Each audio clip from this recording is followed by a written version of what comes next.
The British government publishes a summary of a review of funding sources for Islamist extremist organizations in the UK, but not the review itself. Why is it proving to be so controversial? And a woman in Saudi Arabia has been arrested after a video of her wearing a miniskirt went viral. Just how difficult is life in the oil-rich kingdom for women, and are human rights groups overreacting? Welcome to The Point. Live from Beijing, I'm Liu Xin.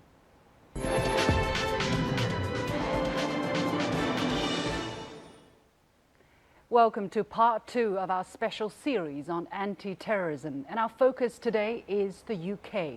Who is funding Islamist extremism in the UK? That is the question an inquiry commissioned by former Prime Minister David Cameron has been working on. Although the report was completed earlier this year, the British government has decided not to publish it, citing personal information and national security reasons. This has led to huge controversy as the opposition accused the government of a cover-up.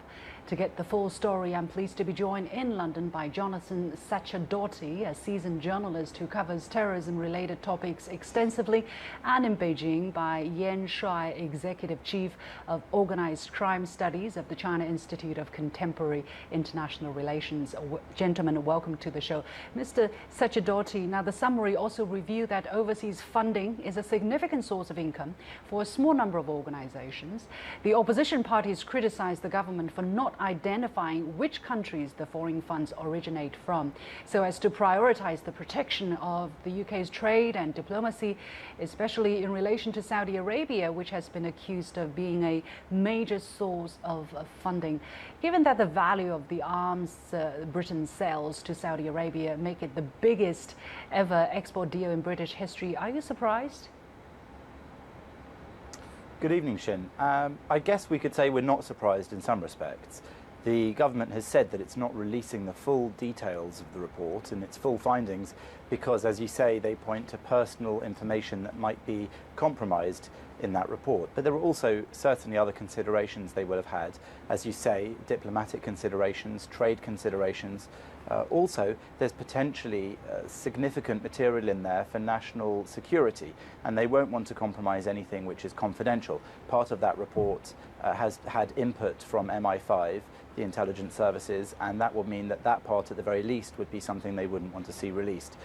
However, we don't know exactly what's in the report. We only have this very brief summary from Amber Rudd, the Home Secretary, so we can't really tell exactly why it is they've decided not to publish it. There is also the more cynical possibility that the report simply isn't that good, didn't have enough information in it, and didn't really give them anything to work from. If that's the case, that would be another reason to hide its full publication. Mr. Yen, given the importance of UK arms sales to Saudi Arabia, a cynic might say that economic benefits are far more important than the right of public to be kept informed. Do you share this view? Yes. Actually, it's being said that due to the sensitivity of the report, the British government opposite to release the full report, but it is widely thought that the Saudi Arabia and some maybe Gulf countries are behind the foreign funds for the British-based extremist organizations, and it has been a long tradition for the Gulf countries, especially in Saudi Arabia, to use the oil money to support the extremist organizations in Central Asia, in Europe, in America, and even in Southeast Asia. And actually, I think why British government take this decision, I think it has been a delicate consideration. It's been a matter of benefit and the cost, and that does not mean that the British government will do nothing if the report has found that the Saudi Arabia was behind it. Maybe the UK government and the Saudi Arabia will talk the issue behind the table. I think another important aspect that gets neglected in the media coverage is actually that a major source of funding comes from comes from public donation. Is there any credible evidence of a connection between the recent terrorist attacks, Mr. Sacerdoti, and the funding by public in the UK? Have British citizens in some way themselves contributed to terrorism on their own doorsteps?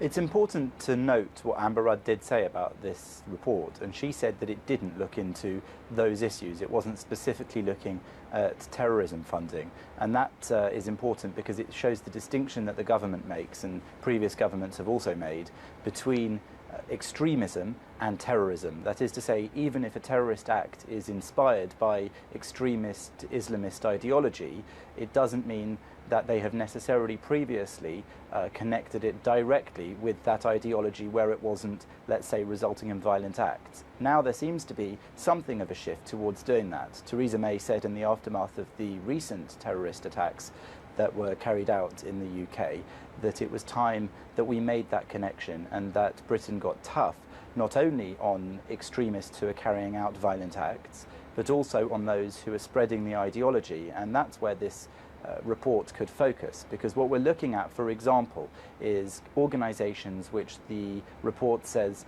make themselves out to be charities. Mm-hmm. Some of them probably are registered charities in the UK, some may not be, but may be giving the impression that they are to potential donors. And those organisations that are charities will come under the scrutiny of the Charities Commission, which is there to regulate charities, but is somewhat toothless even when it is investigating charities. All in all, it's hard to draw a line to join the dots between individual donors and acts of terrorism, but it's certainly possible that people are misguidedly or deliberately giving money to organisations that pursue fanatical Islamist ideologies, and that those organisations are somehow funneling some of that money into terrorist acts. Yeah, well, when people make a donation, shouldn't they inform themselves about the true nature or the agenda of the organization? Are they just being gullible, Mr.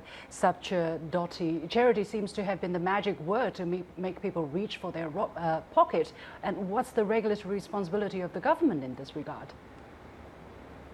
No, that's absolutely right. I think that playing on the good-spirited nature of British people from any denomination or background, it means that certain organisations have been able to pose as charities, to say they have a humanitarian cause that they're aiming to support, and in fact to use the money in a different way. But also, I think we can't be too naive and assume that the people giving money to organisations that do put it towards extremist ideology or even acts are necessarily unaware of what's happening with that money. If somebody in the United Kingdom subscribes to a severe terrorist ideology, an Islamist ideology, for example, and they wish to give money in a way to an organisation that could support terrorist acts or extremism or spreading of extremist ideology, then they may know where to put that money. They may know which charities to put that money through, and the regulators have to deal with that. They have to go in and examine these charities, not just when they're reported to them by others. I mean, there has been, for example, the case of somebody found in the courts to have been an extremist, and yet for his position as a trustee on a charity not to have been investigated because it wasn't necessarily put to the Charities Commission. So the Charities Commission needs to be more proactive and needs to, when it does find failings within a charity, not just give them a rap on the knuckles about that one trustee, but to bear in mind the fact that it could have been the sole purpose of that charity to fund extremism and even terrorism. Exactly. Now the summary, Mr. Yen, the summary revealed there is evidence of organizations of extremist concern seeking to avoid regulatory oversight. How serious is this a problem, and how big is this a challenge for any government? Yes, due to the increased pressure in the terrorist financing from the Western governments, to the extremist and terror groups are taking various kinds of measures to prevent being monitored by the government. And one way is to run its own charity organizations, and in this way it will increase its own credibility for the Muslim donators, and also it will be very good cover for them to run their business legally in the Western countries. Now, Mr. Sacerdoti, another thing that strikes me is also, since the release of the summary, people in the press seem not to be interested to talk about how individuals have been misled to fund extremist organizations, but rather focusing on criticizing the Conservative government. Is there anything wrong there? Well, of course, there's something wrong with necessarily pinning all the responsibility in one place if it's not deserved.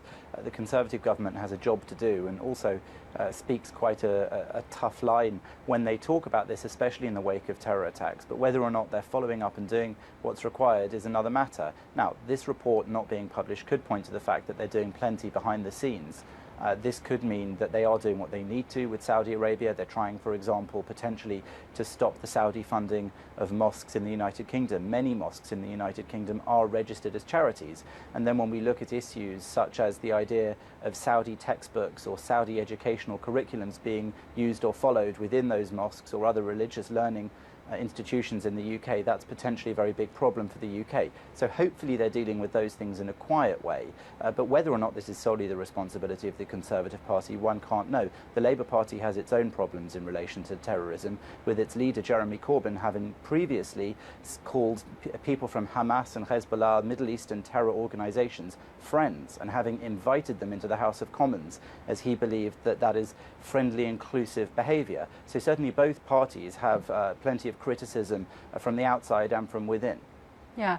Mr. Yen, how do you see the problem or the lesson that can be learned from what we are seeing here? First of all, I think the discovery that the major part of funding comes from public, and sometimes people not knowingly donate to extremist organizations.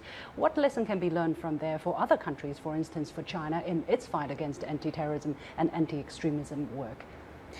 Firstly, I think the government has the responsibility to raise the awareness that for the Muslim public, that their donation for the charity organizations may go to the extremist organizations. So the government needs to tell the Muslims to be aware of this. And on the other hand, And also, are we only talking about Muslims as members of the public donating to these organizations? What about the other people of other faith of the public?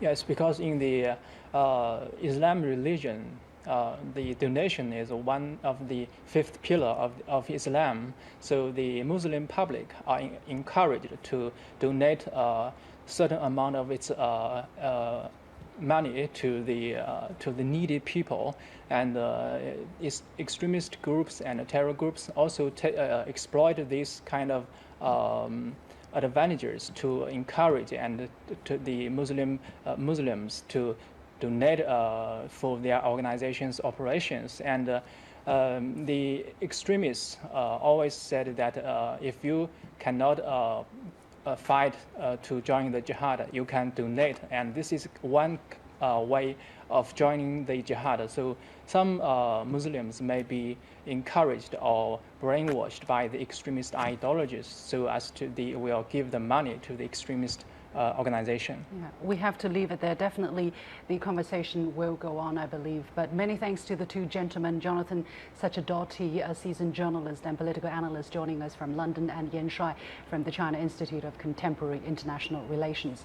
Well, we all think the right to information is paramount, and at first glance we might question why it is that the British government chooses not to publish details of organizations it knows to be involved in extremism. But of course, it's never that simple. If Saudi Arabia really is a major source of extremist funding in the UK, then the British government has a serious problem on its hands. Does it put at risk its massive arms sales to the Saudi kingdom in order to appease the human rights watchers? Or does it put the UK economy first and work behind the scenes to counter extremism? By not publishing the report, the British government tried to avoid having to make a decision for the time being. You have been watching The Point with me, Liu Xin. We'll take a short break and we'll be back right after this short break.